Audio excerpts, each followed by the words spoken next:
रश्मिरथी। ये कविता रामधारी सिंह दिनकर ने लिखी है। इसका प्रकाशन वर्ष है 1952।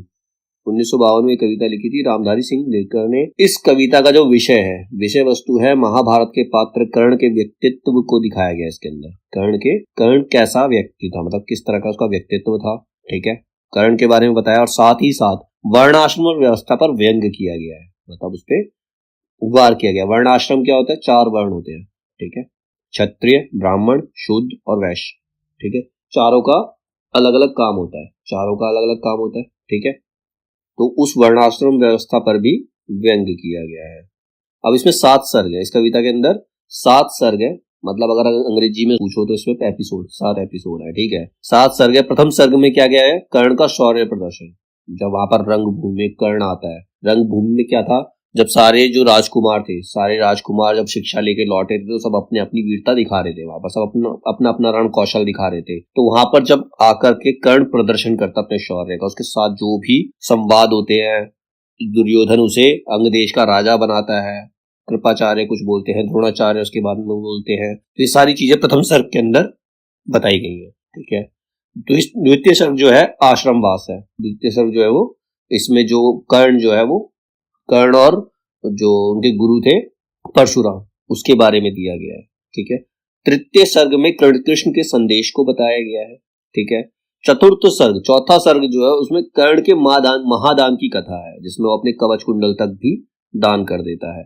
पंचम सर्ग के अंदर माता की विनती है, जब कुंती उसके पास आती तो कर्ण कुंती को वचन दे देता है कि उसके 6 पुत्रों में से 5 ही पुत्र जीवित रहेंगे, या तो अर्जुन रहेगा या कर्ण रहेगा, तो बाकी उसके पुत्रों को वो कुछ नहीं करेगा, किसी को भी नुकसान नहीं पहुंचाएगा। तो ये पंचम सर्ग में बताया गया है। षष्ठम सर्ग जो है वो शक्ति परीक्षण है, यहाँ पर शक्ति का परीक्षण किया जाता है। और सप्तम सर्ग जो है वो कर्ण के बलिदान की कथा है। आखिरकार जब कर्ण अपने मित्र के लिए अपने प्राण तक त्याग देता है, ठीक है, ये सप्तम सर्ग में बताया गया। तो इसमें 7 सर्ग है, ठीक है, 7 सर्ग के अलग अलग टॉपिक्स है। प्रथम सर्ग, जय हो जग में जले जहां भी, नमन पुनीत अनल को, जिस नर में भी बसे हमारा, नमन तेज को बल को, किसी वृंत पर खिले विपिन में पर नमस्य है फूल, सुधी खोजते नहीं गुणों का आदि शक्ति का मूल, ऊंच नीच का भेद न माने वही श्रेष्ठ ज्ञानी है, दया धर्म जिसमें हो सबसे वही पूज्य प्राणी है, क्षत्रिय वही भरी हो जिसमें निर्भयता की आग, सबसे श्रेष्ठ वही ब्राह्मण है जिसमें तप त्याग। अब इसमें ये जो लाइनें लिखी है, इसका मतलब क्या है? जय हो जग में जले जहां भी, नमन पुनीत अनल को। पुनीत अनल मतलब होती है आग, पावन आग। जहां पर भी पवित्र अग्नि होती है, हवन की जो अग्नि होती है, उसकी हमेशा जय होती है, उसको हमेशा नमन किया जाता है, उसको हमेशा नमस्कार ही किया जाता है, ठीक है। जिस नर में भी बसे हमारा, नमन तेज को बल को, जिस भी नर, कोई भी नर हो, किसी भी जाति का हो, अगर उसके अंदर बल है, वो किसी की रक्षा कर सकता है, तो वो उसको भी नमन के योग्य है, उसको भी नमन किया जाना चाहिए। किसी वृंत पर खिले विपिन में पर नमस्य है फूल। अब फूल चाहे किसी बाग में खिले या किसी जंगल में खिले, वो पूजा के काम ही आता है, उसको नमस्कार ही किया जाता है। सुधी खोजते नहीं गुणों का आदि शक्ति का मूल। जो गुणी होते हैं, जिनके पास शक्ति होती है, वो उनको खोजने की जरूरत नहीं पड़ती, स्वयं ही पता चल जाता है, सामने उनको देख कर ही पता चलता है उनके शौर्य के बारे में, ठीक है। ऊंच नीच का भेद न माने वही श्रेष्ठ ज्ञानी है। श्रेष्ठ ज्ञानी कौन है? जो ऊंच नीच के भेद को नहीं मानता, ऊंच नीच नहीं मानता, वो हर किसी को समान दृष्टि से देखता है, उसकी योग्यता के आधार पर परखता है, वही ज्ञानी श्रेष्ठ है। दया धर्म जिसमें हो सबसे वही पूज्य प्राणी है। जिस व्यक्ति के अंदर दया है, धर्म है, वो प्राणी पूज्य है, वो पूजनीय है, ठीक है। क्षत्रिय वही भरी हो जिसमें निर्भयता की आग। क्षत्रिय राजा तो वही है जो किसी से ना डरे, ठीक है, जिसके अंदर निर्भयता हो, ठीक है। सबसे श्रेष्ठ वही ब्राह्मण है जिसमें तप त्याग। और ब्राह्मण श्रेष्ठ कौन है? जो तप करता हो और त्यागी हो, ना कि अपने स्वार्थ के लिए लोगों का इस्तेमाल करे, ठीक है। गुरु द्रोण ब्राह्मण थे, लेकिन उन्होंने अपने स्वार्थ के लिए पांडवों को शिक्षा दी थी, क्योंकि वो द्रुपद को हराना चाहते थे। द्रुपद जो उसके द्रौपदी के पिता थे, वो और जो द्रोणाचार्य थे आपस में मित्र थे। वो जब गुरु के आश्रम में दक्षिणा ले रहे थे तो द्रुपद ने उसको वचन दिया था कि जब भी मैं राजा बनूंगा तो अपना आधा राज्य तुम्हें दे दूंगा। लेकिन राजा बनने के बाद वो द्रोणाचार्य का अपमान कर देता है, राजा बनने के बाद द्रोणाचार्य का अपमान कर देता है, उसे अपनी सभा से निकाल देता है। तो उसी क्रोध की अग्नि में वो कहता है मैं ऐसे शिष्य बनाऊंगा जो तुम्हें परास्त करके तुम्हारा सारा राज्य मेरे को दे देंगे। इसी इसी वजह से उन्होंने पांडवों को शिक्षा दी थी, इसी वजह से उन्होंने अर्जुन को सर्वश्रेष्ठ धनुर्धर बनाया था, ताकि वो द्रुपद को हरा करके उसका राज्य उसको दे। उसमें द्रोणाचार्य का स्वार्थ था, मतलब वो ब्राह्मण है, ब्राह्मण वही है जिसके अंदर तप और त्याग हो, लेकिन उन्होंने अपने स्वार्थ के लिए किया था। ठीक है। तेजस्वी सम्मान खोजते नहीं गोत्र बतला के, पाते हैं जग में प्रशस्ति अपना कर्तव्य दिखला के। हीन मूल की और देख जगत गलत कहे या ठीक, वीर खींच कर ही रहते हैं इतिहासों में ली। तेजस्वी सम्मान खोजते नहीं गोत्र बतला के, जो तेजस्वी होते हैं, जिनके अंदर ज्ञान होता है, जिनके अंदर क्षमता होती है, तो बोलकर नहीं बताते, वो करके दिखाते हैं। हम किसी को बोलकर नहीं बता सकते कि हमने ये कर लिया, हमने ये कर लिया, ये कर लिया। कुछ भी किया हो, सामने वाले को खुद पता चलना चाहिए तुम्हें देख करके, तभी वो असली सम्मान मिलता है। ठीक है। तेजस्वी सम्मान खोजते नहीं गोत्र बतला के, पाते हैं जगत में प्रशस्ति अपना कर्तव्य दिखला के। वो जगत में अपना नाम करते हैं अपने कार्यों से। ठीक है। आज एपीजे अब्दुल कलाम का नाम लिया जाता है क्योंकि उन्होंने कार्य वैसे किए थे। ठीक है। हीन मूल की ओर देख जगत गलत कहे या ठीक, हीन मूल की ओर देख मतलब मूल क्या, तो जड़।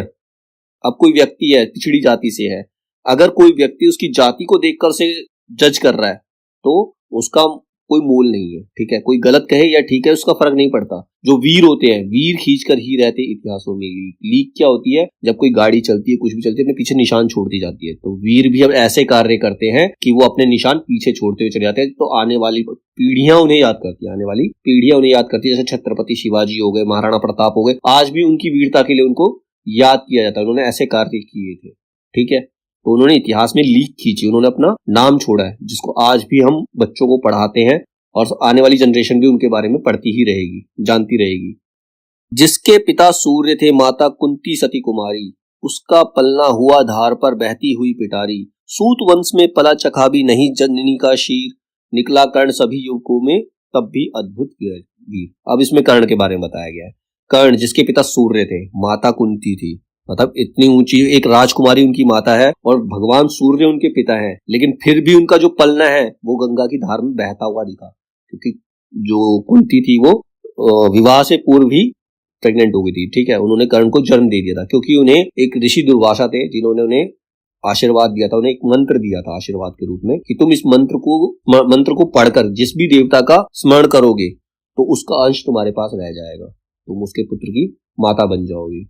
तो उसने उसको परखने के लिए विवाह से पूर्व उस मंत्र का उच्चारण किया और सूर्य का ध्यान किया कि मुझे सूर्य के समान तेजस्वी पुत्र चाहिए। तो कर्ण का जन्म हुआ, लेकिन अब वो उसको अपना नहीं सकती थी समाज के डर से। तो उसने क्या किया, उसको एक पिटारी में बंद करके गंगा में बहा दिया। तो वही लिखा हुआ, उसका पलना हुआ धार पर बहती हुई पिटारी। सूत वंश में पला चखावी नहीं जननी का शीर। सूत वंश में पला। अब उस बहती हुई पिटारी को एक सूत कौन होते हैं? जो रथ खींचते हैं, जो राजाओं का रथ चलाते हैं, वो सूत होते हैं।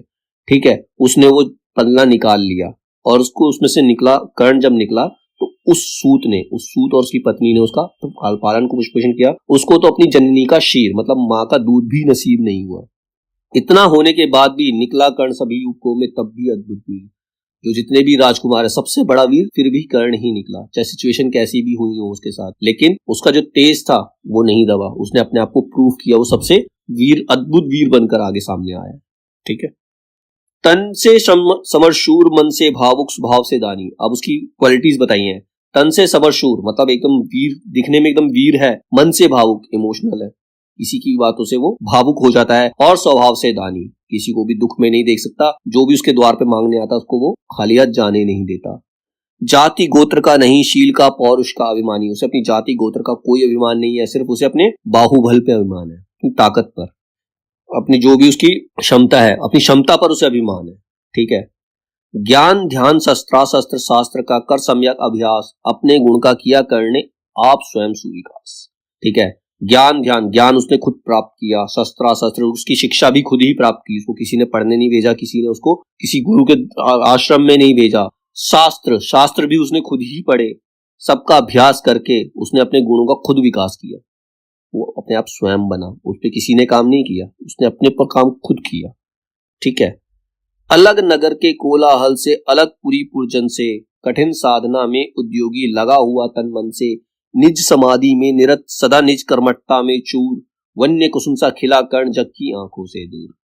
अलग नगर के कोलाहल से। अब जो राजकुमार थे वो तो राजभवन में रहते थे, सबकी नजरों के बीच में रहते थे, सब उनका ध्यान रखते थे, लेकिन कर्ण क्या है, वो नगर से दूर एक सूत के घर पर, रथ खींचने वाले के घर पर, अलग जगह पर कठिन साधना में लगा हुआ है। ठीक है, अपने तन मन से पूरी साधना में लगा हुआ है, अपना खुद का विकास कर रहा है, खुद ही शस्त्रों का अभ्यास कर रहा है, खुद ही शास्त्रों का ज्ञान ले रहा है। निज समाधि में निरत। समाधि क्या होती है, जब कोई एक सन्यासी समाधि में चला जाता है। समाधि में जाने का अर्थ ये होता है कि उसे दुनिया से कोई लेना देना नहीं है, सिर्फ वो अपनी साधना में व्यस्त है। उसी तरह से कर्ण भी अपनी साधना में लगा रहा, सदा निज कर्मठता में चूर। निज कर्मठता मतलब अपने ही कामों में वो लगा रहा, उसे दुनियादारी से कोई लेना देना नहीं। वन्य कुसुम सा खिला कर्ण जग की आंखों से दूर। वन्य कुसुम क्या होता है, जंगल का फूल। जैसे जंगल के फूल को कोई खाद नहीं देता, कोई पानी नहीं देता, वो अपने आप ही खिलता है, उसी तरह से कर्ण को भी किसी ने ध्यान नहीं दिया, वो अपनी खुद की मेहनत से अपने आप को उसने निखारा। तो वो एक जंगल के फूल की तरह है, सबकी आंखों से दूर पला हुआ है। नहीं फूलते कुसुम मात्र राजाओं के उपवन में, अमित बार खिलते वे पूर दूर कुंज कानन में। समझे कौन रहस्य प्रकृति का बड़ा अनोखा हाल, गुदड़ी में रखती चुन चुन कर बड़े कीमती लाल। कह रहा नहीं फूलते कुसुम मात्र राजाओं के उपवन। खाली फूल जो है राजाओं के गार्डन के अंदर ही नहीं खिलते हैं, जंगलों में भी खिलते हैं। अमित बार खिलते पूर्व दूर कुंज कानन। कुंज कानन मतलब जंगल होते हैं, कानन का मतलब होता है जंगल। जंगल के अंदर भी पुष्प खिलते हैं। इस रहस्य को कोई नहीं समझ सकता। समझे कौन रहस्य, प्रकृति का बड़ा अनोखा हाल। प्रकृति को समझना इतना भी आसान नहीं है। एक जो तुमने अपने बगीचे में लगा रखा, कोई डेली खाद दे रहे हो, पानी दे रहे हो, फिर भी वो मुरझा जाता है। और एक जंगल का फूल है, उसको कुछ भी नहीं मिल रहा, वो आंधी तूफान सब सह रहा है, फिर भी खिला हुआ है। तो ये प्रकृति का रहस्य इसे कोई नहीं समझ सकता। गुदड़ी में रखती चुन चुन कर बड़े कीमती लाल। प्रकृति जो है अपने अंदर बड़ी कीमती चीजें रखती है, चुन चुन कर रखती है, जिसका रहस्य भी किसी को नहीं पता होता। रंग भूमि में अर्जुन था सब समा अनोखा बांधे, बड़ा भीड़ भीतर से सहसा कर्ण सरासन साधे। कहता हुआ तालियों से क्या कर रहा गर्व में फूल, अर्जुन तेरा सुयश अभी क्षण में होता है धूल। जब रंग भूमि में अर्जुन अपने कर्तव्य दिखा रहा था, लोगों को अपना ध्यान अपनी तरफ खींचे हुए था, उसी टाइम भीड़ के भीतर से एकदम कर्ण भीड़ को चीरता हुआ सामने आ जाता है और कहता है, हे अर्जुन, तालियों की गड़गड़ाहट से तू क्यों गर्व से फूल रहा है। लोग तालियों से तेरा स्वागत कर रहे हैं, जो तेरे लिए तालियां बजा रहे हैं, उससे गर्व करने की जरूरत नहीं है। अर्जुन तेरा सुयश अभी क्षण में होता है धूल। तेरा सुयश मैं अभी खत्म कर दूंगा, क्योंकि मुझ में तेरे से ज्यादा क्षमता है। ठीक है, तूने जो जो किया उसे मैं भी दिखला सकता हूँ, चाहे तो कुछ नई कलाएं भी सिखला सकता हूँ। आंख खोलकर देख कर्ण के हाथों का व्यापार, फूले सस्ता सुयश प्राप्त कर उस नर को धिक्कार। तूने जो जो किया उसे मैं भी दिखला सकता हूँ, जो जो तुमने कर्तव्य दिखाए हैं वो मैं भी दिखा सकता हूँ। ये सारी क्षमताएं मेरे अंदर भी है, ये सारा ज्ञान मुझे भी है, और चाहे तो इनके अलावा कुछ और भी सिखला सकता, इसके अलावा कुछ नई कलाएं भी मैं तुम्हें सिखा सकता हूँ। आंख खोलकर देख कर्ण के हाथों का व्यापार, अब तू मेरा शौर्य देख। आंख खोलकर मेरे शौर्य को देख, फूले सस्ता सुयश प्राप्त कर उस नर को धिक्कार। वो नर जो बिना कंपटीशन के अपने आप को विजेता मान ले, ऐसे नर को धिक्कार है। जब तक तुम किसी से कंपीट नहीं करोगे, जब तक तुम्हारे सामने कोई तुम्हारी ही प्रतिभा वाला व्यक्ति नहीं आएगा, तब तक तुम्हारे शौर्य का कोई मोल नहीं है। ठीक है, अगर रेस में एक ही बंदा भाग रहा है तो वो तो फर्स्ट आएगा ही आएगा। ठीक है, उसके साथ दूसरा तो होना चाहिए। तो वही कह रहा, फूले सस्ता सुयश प्राप्त कर उस नर को धिक्कार। तुम अकेले यहाँ पर वीर हो, तुम्हारे साथ कोई है नहीं। अब तुम मुझसे कंपीट करो, मुझसे जीतो, तब तुम्हारा सुयश होगा। ठीक है, इस प्रकार कह लगा दिखाने कर्ण कलाए रण की, सभा स्तब्ध रह गई रह आंख टंगी जन जन की। मंत्र मुक्त सा मौन चतुर्दिक जन का पारावर, गूंज रही थी मात्र कर्ण की धनवा की टंकार। फिरा कर्ण त्यों साधु साधु क्या उठे सकल नर नारी, राजवंश के नेताओं पर पड़ी विपद अधिभारी। द्रोण भीष्म अर्जुन सब फीके, सब हो रहे उदास, एक सुयोधन बड़ा बोलते हुए वीर साबास। यहाँ दुर्योधन है, उसको सुयोधन इसलिए बोला गया कि उस वक्त उसने एक अच्छा कार्य किया था, उसने एक व्यक्ति का साथ दिया था, एक वीर का साथ दिया था, इसलिए उसका दुर्योधन से सुयोधन नाम रखा गया। उस टाइम पे सुयोधन उसके लिए इस्तेमाल किया गया। ठीक है, जब ये सारी बातें कहने के बाद इस प्रकार कह लगा दिखाने कर्ण कलाए रण की। अब कर्ण अपनी कला दिखाने लगा। तो जैसे ही उसने अपनी कला दिखानी शुरू की, सभा स्तब्ध रह गई आंख टंगी जन जन की। तो जितने भी लोग थे सबकी आंख एकदम टंगी रह गई, मतलब एकदम से चकाचौंध हो गए उसकी कला देख करके। मंत्र मुक्त सा मौन चतुर्दिक जन का पारावर, चतुर्दिक मतलब चारों दिशाओं में जितनी भी जनता थी सब मंत्र मुग्ध हो गई उसकी कला देख करके। फिरा कर्ण त्यों साधु साधु क्या उठे, गूंज रही मात्र कर्ण की धनवा के टंकार। हर जगह सब उसकी कला को देख करके मंत्रमुग्ध हो गए, और हमेशा सिर्फ वहां पर कर्ण की धनुष की टंकार ही गूंज रही थी। ऐसा लग रहा था सब कुछ मौन हो चुका है। फिर कर्ण क्यों साधु साधु कह उठे सकल नर नारी। जैसे ही कर्ण ने अपनी कलाएं दिखाई, सारी चीजें दिखाई, तो जितने भी नर नारी वहां पर, जितनी भी भीड़ थी, सबने साधु साधु मतलब बहुत अच्छा कह के आवाज लगाई। राजवंश के नेताओं पर पड़ी विपत अधिभारी। अब जो राजवंश के नेता थे, जो बड़े बड़े लोग वहां बैठे थे, भीष्म, द्रोण और जितने भी लोग बैठे हुए थे, सबको लगा कि ये कौन आ गया, ये हमारे राजकुमारों पर भारी पड़ रहा है। जैसे आज की राजनीति भी है, जितने जो भी राजनेता है, अगर सामने कोई अच्छा व्यक्ति आ जाता है, कोई भी क्षमतावान व्यक्ति आता है, तो उनको दिक्कत होने लगती है, उसको अपने रास्ते से हटाने की कोशिश करते हैं वो। उसी प्रकार से जो राजवंश के नेता थे, भीष्म थे, कृपाचार्य थे, द्रोण थे, सबको लगा ये कौन आ गया, इसको यहाँ से हटाना चाहिए। द्रोण, भीष्म, अर्जुन सब पी के सब हो रहे उदास, सब उसकी कला को देखकर उदास हो गए। एक सुयोधन बड़ा बोलते हुए वीर शाबाश। और इसी मौके का फायदा किसने उठाया? दुर्योधन ने आगे बढ़ा, उसने कहा वीर बहुत बढ़िया, तुमने बहुत अच्छी कला का प्रदर्शन किया है। द्वंद्व युद्ध के लिए पार्थ को फिर उसने ललकारा, अर्जुन को चुप ही रहने का गुरु ने किया इशारा। कृपाचार्य ने कहा सुनो रे वीर युवक अनजान, भरत वंश अवतंश पांडु की अर्जुन है संतान। अब ये सारी कलाएं दिखाने के लिए द्वंद्व युद्ध के लिए उसने अर्जुन को ललकारा कर्ण ने। जब कर्ण ने अर्जुन को ललकारा तो गुरु द्रोण ने उसको इशारा कर दिया अर्जुन को चुप रहने का, कि तुम्हें कुछ नहीं बोलना, तुम्हें कुछ रिएक्ट नहीं करना है। फिर इतने में कृपाचार्य कहते हैं, कृपाचार्य ने कहा सुनो हे वीर युवक अनजान, तुम वीर हो, तुम वीर युवक हो, लेकिन तुम अनजान हो, हम तुम्हें जानते नहीं तुम कौन हो। भरत वंश अवतंस पांडु की अर्जुन है संतान। और अर्जुन जो है वो भरत वंश, भरत उनके पूर्वज थे, ठीक है, भरत वंश का और पांडु का पुत्र है अर्जुन, और तुम एक अनजान वीर हो, ठीक है, तो तुम कौन हो? क्षत्रिय है या राजपुत्र है, यूं ही नहीं लड़ेगा, जिस तिससे हाथापाई में कैसे कूद पड़ेगा। ये क्षत्रिय है, एक राजपुत्र है, ये ऐसे ही किसी ऐरे गहरे से नहीं लड़ सकता, ठीक है, ये किसी बात पे ऐसे ही किसी राह चलते से हाथापाई में नहीं कूदेगा। अर्जुन से लड़ना हो मत हो गहो सभा में मौन, नाम दाम कुछ कहो बताओ किस जाति के हो तुम कौन। अब कह रहा अगर तुम्हें अर्जुन से लड़ना है तो सभा को ये बताओ कि तुम्हारा नाम क्या है, तुम्हारा गोत्र क्या है और तुम किस जाति के हो, ये बताओ, तब अर्जुन तुमसे लड़ सकता है। फिर ये डिसाइड होगा कि तुम अर्जुन से लड़ सकते हो या नहीं। जाति हायरी जाति, कर्ण का हृदय शोभ से डाला, कुपित सूर्य की ओर देख वह वीर क्रोध से बोला, जाति जाति रटते जिसकी पूंजी केवल पाखंड, मैं क्या जानू जाति जाति है ये मेरे भुजदंड। जाति, जैसे ही जाति का नाम आया, कर्ण को एकदम से तीर लगा, उसके हृदय में एक घात लगा, गहरा घाव लगा, और उसने गुस्सा होकर क्रोध में आकर सूर्य की ओर देखा और बोला, जाति जाति रटते जिसकी पूंजी केवल पाखंड। ये जो लोग हैं ये सिर्फ एक पाखंड फैला रहे हैं, हमेशा जाति जाति ही रटते हैं। मैं क्या जानू जाति, मुझे जाति के बारे में क्या पता, मेरी जाति तो मेरे भुजदंड है, मेरी बाहुबल है, मेरा बाहुबल मेरी जाति है, मेरा शौर्य मेरी जाति है। ऊपर सिर पर करक छत्र भीतर काले के काले, शर्माते हैं नहीं जगत में जाति पूछने वाले, सूत पुत्र हूं मैं लेकिन थे पिता पार्थ के कौन। कह रहा ऊपर सिर पर करक छत्र, करक मतलब सोना, सोने का छत्र सर पर रखा हुआ है इनके, लेकिन मतलब जो उनके राज मुकुट है वो सोने के हैं, लेकिन अंदर से ये बिल्कुल काले के काले ही हैं। इनको बिल्कुल भी शर्म नहीं आती लोगों की जाति पूछते हुए, एक वीर की जाति पूछने में इनको शर्म आनी चाहिए। मैं सूत पुत्र हूं, कहता हाँ मैं सूत पुत्र हूं, लेकिन पिता पार्थ के कौन, तुम बता सकते हो पार्थ के पिता के नाम बता सकते हो? कोई, किसी को नहीं पता, क्योंकि कुंती ने जब वो मंत्रोच्चार किया था तो पांडु को श्राप मिला था। पांडु ने शिकार करते वक्त एक ऋषि जो थे वो हिरण और हिरणी बनकर, मतलब वो संभोग कर रहे थे, उस वक्त उसने उन पर बाण चला दिया था, तो वो ऋषि और ऋषि की पत्नी की मृत्यु हो गई थी।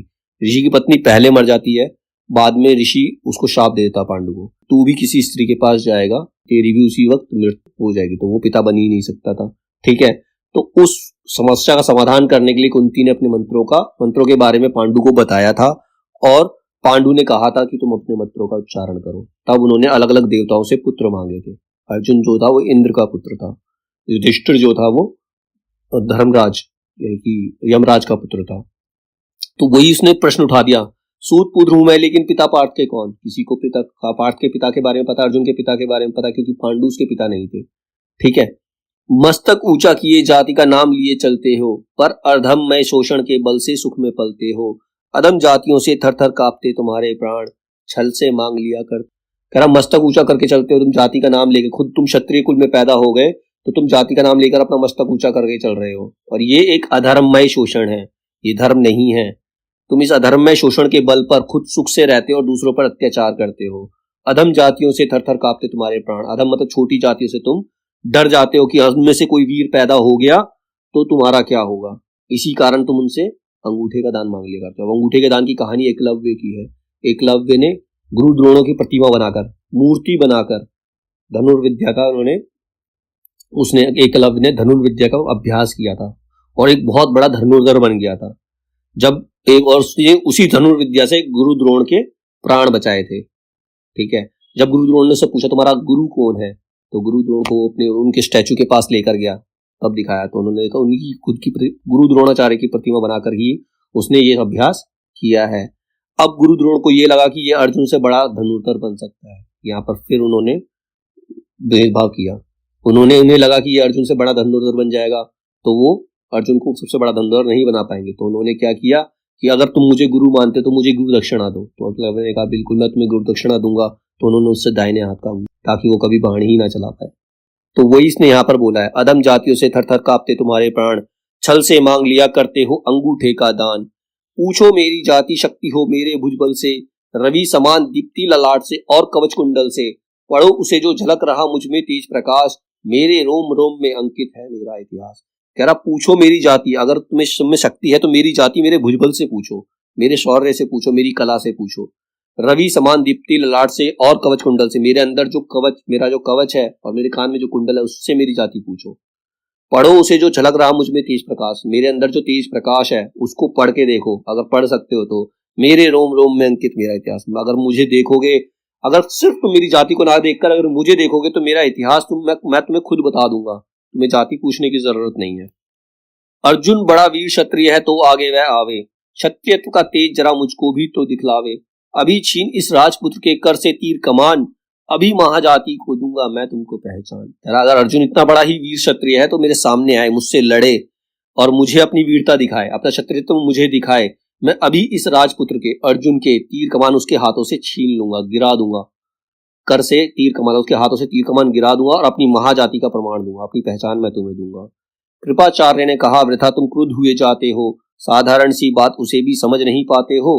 राजपुत्र से लड़े बिना होता अगर अकाज, अर्जित करना तुम्हें चाहिए पहले कोई राज। अब कृपाचार्य ने कहा तुम बेकार में ही क्रोध कर रहे हो, तुम बेकार में गुस्सा हो रहे हो। इतनी साधारण सी बात को समझो, एक राजपुत्र से लड़ने के लिए तुम्हें भी एक राजा बनना पड़ेगा। तुम राजा है वो बनकर ही एक राजपुत्र से लड़ सकते हो।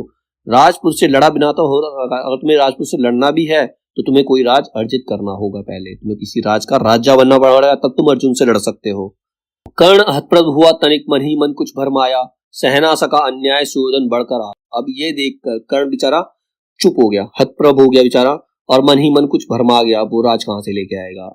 अब इस अन्याय को दुर्योधन नहीं सह पाया कि उस व्यक्ति के साथ एक अन्याय हो रहा है, वो दुर्योधन नहीं सह पाया। वो आगे बढ़कर आया, बोला बड़ा पाप है करना इस प्रकार अपमान, उस नर का जो दीप रहा हो सचमुच सूर्य समान।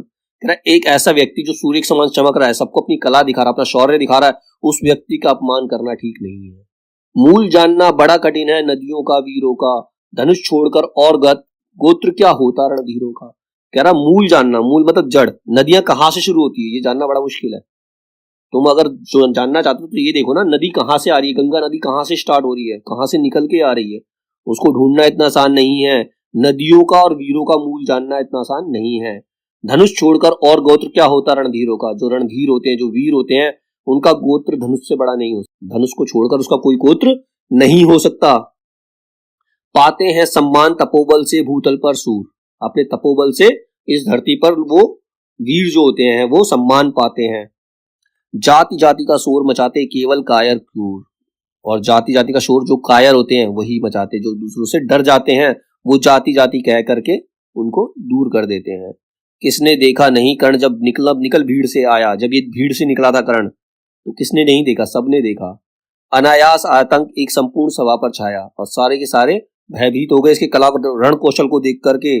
कर्ण भले ही सूत पुत्र हो अथवा सौपत चमार, मतलब किसी भी जाति का, चमार जाति का हो, सूत पुत्र हो, कुछ भी हो, मलिन मगर इसके आगे हैं सारे राजकुमार, इसके शौर्य के आगे सारे राजकुमार। ठीक है, किसी का भी शौर्य इसके आगे नहीं है कुछ भी। करना क्या अपमान ठीक है इस अनमोल रतन का, मानवता की इस विभूति का, धरती के इस धन का। बिना राज्य यदि नहीं वीरता का इसको अधिकार, तो मेरी यह खुली घोषणा सुन ले सकल संसार। कह रहा इस अनमोल रतन का अपमान करना ऐसे ठीक नहीं है। जहां इसने भरी सभा में अपने शौर्य को दिखाया है तो इसका अपमान करना ठीक नहीं है। मानवता की इस विभूति का, ये मानवता का प्रतीक है, ये धरती के लिए एक धन है। एक वीर पुरुष जो होता है वो धरती के लिए धन होता है, ठीक है। बिना राज्य यदि नहीं वीरता का इसको अधिकार, अगर ये राजा नहीं है तो इसको, अगर बिना राज्य के इसको वीरता का अधिकार नहीं है, तो मेरी मैं घोषणा कर रहा हूं, इसे सारा संसार सुन ले। अंग देश का मुकुट कर्ण के मस्तक पर धरता हूं, एक राज्य इस महावीर के हित अर्पित करता हूं। कहता अगर ये बिना राजा बने अगर अर्जुन से नहीं लड़ सकता, अपना शौर्य नहीं दिखा सकता, इसको वीरता का अधिकार नहीं है, तो मैं अभी इसे अंग देश का राजा बना देता हूं। मैं अब मेरे पास एक अंग देश है जो उसके पिता ने उसे गिफ्ट किया था दुर्योधन को, तो वो राज्य मैं कर्ण को दे देता हूं। उस समय वो राजा तो था नहीं, तो किसी को राजा नहीं बना सकता, लेकिन वो राजकुमार था, उसके पिता ने एक अंग देश उसे गिफ्ट कर दिया था, उसके बर्थडे वगैरह पे जो भी दिया उसको गिफ्ट कर दिया था, तो उसने वो राज्य कर्ण को दे दिया। कहता मैं उस देश का इसको राजा बना देता हूं। एक राज्य इस महावीर के हित अर्पित करता हूं, रखा कर्ण के सिर पर उसने अपना मुकुट उतार। उसने कहा मैं अपना राज्य इसको खुद देता हूं, और अपना खुद का मुकुट उतार कर उसने उसके सर पे रख दिया कर्ण के। गूंजा रंग भूमि में दुर्योधन का जय जयकार, और ये देखकर सभी जो लोग थे रंग भूमि में प्रस्तुत थे, सबने दुर्योधन की जय जयकार करी। कर्ण चकित रह गया सुयोधन की इस परम कृपा से। अब कर्ण ने जब ये देखा कि एक व्यक्ति ने उसके सम्मान के लिए अपना राज्य उसे दे दिया, तो बेचारा वो इमोशनल हो गया, ठीक है। वो एकदम चकित हो गया, फूट पड़ा मारे कृतज्ञता भर उसे भुजा से, और एकदम उसके गले लगकर वो रोने लगा, फूट पड़ा वो। दुर्योधन ने हृदय लगाकर कहा बंधु हो शांत, मेरे इस सुद्रोपहार से क्यों होते हो। दुर्योधन ने उसे गले से लगाया और कहा मित्र शांत हो जाओ, तुम मेरे मैंने तुम पे कोई उपकार नहीं किया है, तुम इसको अपने ऊपर कोई एहसान मत मानो।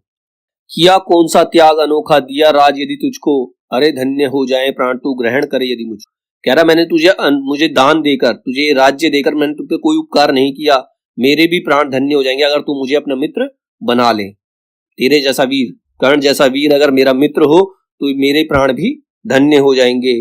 कर्ण और गल गया, हाय मुझ पर भी इतना स्नेह, वीर बंधु आज हम हुए, आज एक प्राण दो दे। कर्ण ने ये तो सुना तो और ज्यादा वो इमोशनल हो गया। उसने कहा मुझसे भी कोई इतना स्नेह कर सकता है, मेरे जैसे सूत पुत्र को कोई इतना सम्मान दे सकता है। तो उसने कहा हे वीर बंधु, हम आज से एक प्राण और दो देह होते हैं। वो भरी सभा के बीच आज तूने जो मान दिया है, पहले पहल मुझे जीवन में जो उत्थान दिया है, ऋण भला होऊंगा उसे चुका कौन सा दाम, कृपा करे दिन मान किया हूं तेरे कोई काम। अब कर्ण कहता है इस भरी सभा में आज जो तूने मेरा मान किया है, मुझे जो सम्मान दिया है, सबसे पहले मेरे जीवन में आज सबसे पहला उत्थान मेरा तेरी वजह से हुआ है, दुर्योधन की वजह से हुआ है। उसने मेरे को आज आगे बढ़ने का मौका दिया, अपनी वीरता दिखाने का मौका दिया है।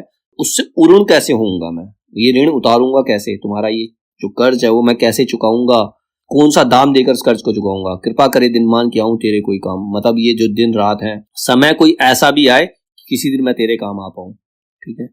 घेर खड़े हो गए कर्ण को मुद मुद पुरवासी, होते ही हैं लोग सूरता पूजन के अभिलाषी। अब जो पांडव वगैरह थे उनको छोड़कर बाकी पूरी जनता खड़ी हो गई कर्ण को घेर करके, सब खुश थे, सब उसकी रण कौशल को देखकर खुश थे। और जब वो राजा बना तो और ज्यादा खुश हो गए, और ज्यादा प्रसन्न हो गए, क्योंकि लोग तो हमेशा वीरता की पूजन ही करते हैं, वीरता को देखकर उसका सम्मान करते ही हैं। चाहे जो भी हो, जो भी कहे द्वेष ईर्ष्या मिथ्या अभिमान, जनता निज आराध्य वीर को पर लेती पहचान। वो कह रहा है चाहे कोई कुछ भी करे, द्वेष दिखाए ईर्ष्या दिखाए, एक वीर व्यक्ति को जनता पहचान ही लेती है, अपने आराध्य वीर को जनता हमेशा पहचानती है, ठीक है, और उसका सम्मान भी करती है। लगे लोग पूजने कर्ण को कुमकुम और कमल से, रंग भूमि भर गई चतुर्दिक कुल कल से, विनय पूर्ण प्रतिवंदन में जो झुका कर्ण सविशेष, जनता विकल पुकार उठी जय महाराज अंगेश। अब लोग कुमकुम और कमल से उसकी पूजा करने लगे, उसका राज अभिषेक होने लगा कर्ण का। पूरी रंग भूमि जो थी वो तालियों की गड़गड़ाहट से गूंज उठी, और सब विनय पूर्ण प्रतिबंधन से कर्ण को शीर झुकाकर उसके जय जयकार करने लगे, और उसको महाराज अंगेश के नाम से संबोधित करने लगे। महाराज अंगेश तीर सा लगा हृदय में जाके, विफल क्रोध में कहा भीम ने और नहीं कुछ पाके, है की झाड़े पूछ आज तक रहा यही जो काज, सूत पुत किस तरह चला पाएगा कोई राज।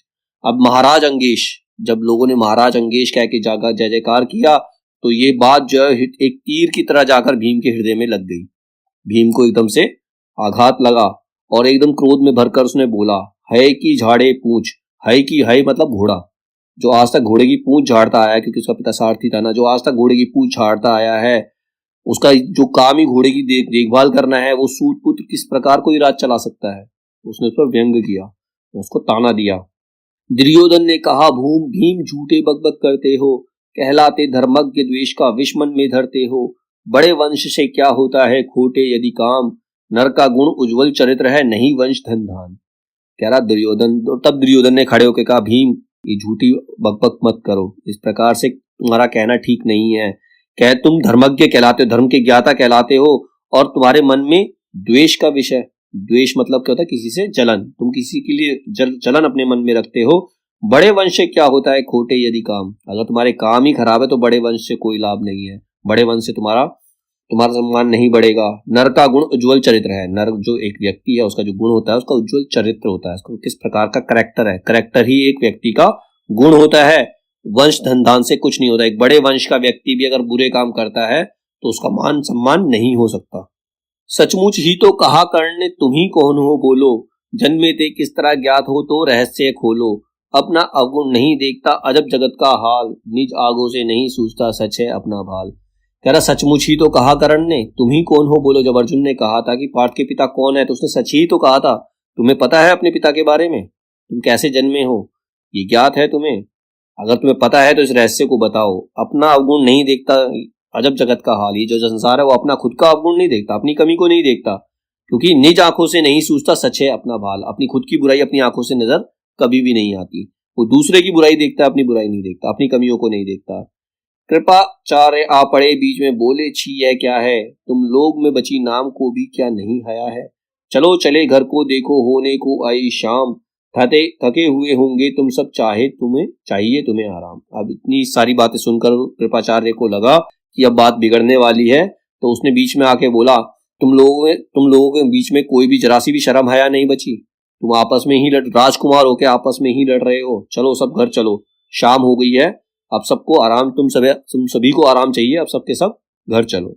रंग भूमि से चले सभी पुरवासी मोद मनाते, कोई कर्ण पार्थ का कोई गुण आपस में गाते। अब लोगों की जो सोच होती है सबकी अलग अलग होती है, लोगों की सोच अलग अलग होती है, हर व्यक्ति अलग तरीके से, कोई कर्ण की जय जयकार कर रहा है तो कोई अर्जुन की गाथा गा रहा है। सब आपस में बातें करते हुए अपने अपने घर को लौट चले। सबसे अलग चले अर्जुन को लिए गुरु द्रोण। अब गुरु द्रोण सबसे अलग अर्जुन को लेकर चल रहे हैं, कहते हुए पार्थ पहुंचा यह नया राहु फिर कौन। अबे तुम्हारे जीवन में नया राहु कौन आ गया। एकलव्य को तो उन्होंने निकाल दिया था, एकलव्य का तो उन्होंने अंगूठा मांग लिया, तो कह रहा अब ये नया राहु कौन आ गया तुम्हारे रास्ते में। जन्मे नहीं जगत में अर्जुन कोई प्रतिबल तेरा, टंगा रहा है इसी पर ध्यान आज तक मेरा। मेरे आज तक एक ही लक्ष्य रहा है कि कोई भी तुमसे बड़ा धनगर संसार में नहीं होना चाहिए। एकलव्य से लिया अंगूठा कड़ी ना मुख से आह, मैंने एकलव्य का अंगूठा तक मांग लिया, जबकि उसने मुझे गुरु माना, मैंने उसका अंगूठा तक मांग लिया। रखा चाहता हूं निष्कंटक बेटा तेरी राह में कोई कांटा ना आए, इस वजह से मैंने ये कार्य किया। मगर आज जो कुछ देखा उससे धीरज हिलता है, लेकिन आज जो देखा उससे मैं हिल गया हूं। मुझे कर्ण में चरम वीरता का लक्षण मिलता है। कर्ण जो एक अद्भुत वीर है। बढ़ता गया अगर निष्कंटक या उद्भट बट बाल, अर्जुन तेरे लिए कभी यह हो सकता है काल। अगर ये कांटा अगर आ गया इसी तरह से बढ़ता चला गया तो इस दिन ये तेरा काल भी बन सकता है, ये तुझसे बड़ा वीर बन सकता है। सोच रहा हूं क्या उपाय मैं इसके साथ करूंगा, इस प्रचंडतम धूमकेतु का कैसे तेज हरूंगा। मैं कोई उपाय सोच रहा हूं कि इसके साथ मैं क्या करूं, इसका जो तेज है, इसका जो ज्ञान है, इसके कैसे छीनूं, इसको तिर से कैसे हराऊं। शिष्य बनाऊंगा ना कर्ण को यह निश्चित है बात, मैं कभी कर्ण को अपना शिष्य नहीं बनाऊंगा। कर्ण भी गया था द्रोणाचार्य के पास शिक्षा मांगने के लिए, लेकिन सूत पुत्र कह के उन्होंने मना कर दिया, क्योंकि वो समझ गए थे कि ये अर्जुन से बड़ा वीर है, ठीक है, इसीलिए उन्होंने उसको शिक्षा नहीं दी। रखना ध्यान विकट प्रतिभट पर तू भी है तात, मैं इसको शिक्षा नहीं दूंगा, लेकिन इस प्रतिभट का, इस बड़े बलवान वीर का तुम भी ध्यान हमेशा रखना, ठीक है, ये तुम्हारे राह का रोड़ा बन सकता है। रंग भूमि से लिए कर्ण को कौरव शंख बजाते, चले झूमते हुए खुशी में गाते मौज मनाते। कंचन के युग शैल शिखर सम सुगठित सुघर स्वर्ण, गल बाही दे चले परस्पर दुर्योधन और कर्ण। अब उधर कौरव जो शंख बजाते हुए, क्योंकि उनको पांडवों से लड़ने वाला व्यक्ति मिल गया, दुर्योधन को ऐसा ही एक व्यक्ति चाहिए था जो पांडवों का सामना कर सके, तो वो उसे मिल गया। सारे कौरव खुशियों शंख बजाते हुए खुशी मनाते हुए चले गए और कर्ण और दुर्योधन आपस में गले में हाथ डाले हुए आगे बढ़ते हैं। बड़ी तृप्ति के साथ सूर्य शीतल अस्ताचल पर से चूम रहे अंगपुत्र का स्निग्ध सुकोमल कर से। आज न था प्रिय उन्हें दिवस का समय सिद्ध अवसान, विरम गया क्षण एक सितेज पर गति को छोड़ विमान। और हाय रनिवास चला गया वापस जब राजभवन को, सबसे पीछे चली एक विकला मसोस्ती मन को। उजड़ गए हो स्वप्न की जैसे हार गई हो दाव, नहीं उठाए भी उठ पाते थे कुंती के पांव। अब यहाँ कुंती का सीन दिखा दिया। सभी सूर्य शीतल हो चुका है, शाम हो चुकी है, सारे अंगपुत्र को अपने हाथों में उठाकर चल रहे हैं, ठीक है, और ये सब चारे खुशियां मनाते हुए, और इसी के बीच में एक स्त्री जो अपने आप कोसती हुई चल रही है, उसके सारे स्वप्न बिखर गए क्योंकि उसने भी अर्जुन को पहचान लिया। कवच और कुंडल से उसने भी कर्ण को पहचान लिया कि ये उसी का पुत्र है और वो अर्जुन का शत्रु बन गया है। इसी से कुंती के पांव उठ नहीं रहे हैं। कुंती बहुत ही दुविधा में फंस जाती है। ये था प्रथम सर्ग।